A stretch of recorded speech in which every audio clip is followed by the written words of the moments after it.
Hi there, I'm Julie Downey and welcome back. Today's segment is part 2 of how to create improvement in lateral movement on the field and on the court. And this segment is designed for you if you've sustained an injury and you need to do the exercise in a non-weight bearing manner. If you're healthy, I want you to go back to last week's post and you'll see it in all the videos. It's Big Gains in Lateral Movement is the title, and that's what we're working on today. So for this exercise, you're going to need a block or a pillow. And you're just going to place the block on one end of the mat. I want you to lie on your side. Make sure you're a straight line from head to tailbone. So the risk is doing this and just curling forward, and I want the neck nice and long. So from here, we're going to start with a really simple isolation. You're going to take a breath, and as you exhale, start raising and lowering your upper leg. So as I'm breathing, I'm focusing on the lower abdomen, and I'd like you to draw the lower abdomen in as you exhale. You can even put your hand on your lower abdomen just so you pay attention to it, or you could have your hand on your outer thigh. So I want you to feel the action on the outer thigh. And I'm trying to create or develop a little bit of mild fatigue. The nice thing about an exercise that develops mild fatigue is later on tonight when you go to sleep, that mild fatigue actually helps you produce more human growth hormone when you sleep. Now here's part 2. You're going to put your hand on your upper hip. Reach the leg away from you in a straight line. So I'm a straight line from head to toe. Your foot is relaxed. You're going to rotate the thigh in, and you're going to start raising and lowering your upper leg. The isolation is coming from gluteus minimus and gluteus medius, the abductors. I want to isolate right there. If you feel it in your knee, you're going to stop the exercise and pause for a moment. So I'll do this to mild fatigue. And if you notice, I'm only raising my leg shoulder to chest high. If you were to take your leg way high, you risk hurting your lower back. So I really want to create the isolation right there in the glute. So you're going to pause, take a breath, because I'm sure by now it's a little fatigued.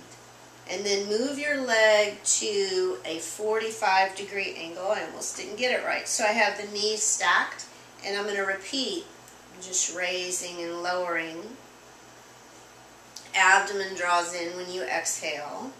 And it's always more intense at a sharper angle. So you're going to pause, take a breath, and take your leg to a 90-degree angle. And you may only need to do 2 or 3 times to really feel it from here. This is quite extreme.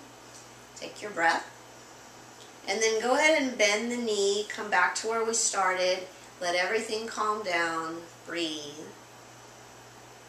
And then we'll switch sides so that you can get a little review.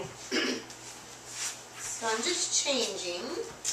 And like before, the knees are bent from head to tailbone. You're a straight line. You're going to start lifting and lowering your upper thigh. Keep your foot lined up with your knee. I want you to feel it right there in the outer thigh area. And when you exhale, draw the lower abdomen in. So I don't ever tell people how many to do. I just would like you to do this until you feel that mild fatigue. That doesn't mean feel the burn. It just means, a mild fatigue. So relax, take a breath. And then we'll go into the second variation. So with your hand on your hip, reach your hip way away from you. That's going to create space in the joint, which everyone needs. We all need that.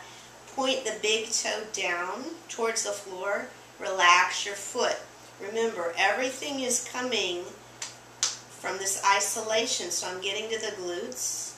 I'm raising and lowering chest to shoulder high. That's as high as I go. On the exhale, I draw the lower abdomen in. And I'm starting to feel some mild fatigue. And just know that when you get to the second side, it's always more intense. those signals fire on both sides every time you do the exercise. So go ahead and take your leg to a 45-degree angle. Your knees are stacked. You might want to have a look at them. The foot is relaxed, and I'm really feeling it in this glute area. And then we're going to do one more variation, which is 90-degree angle. Do a couple times here.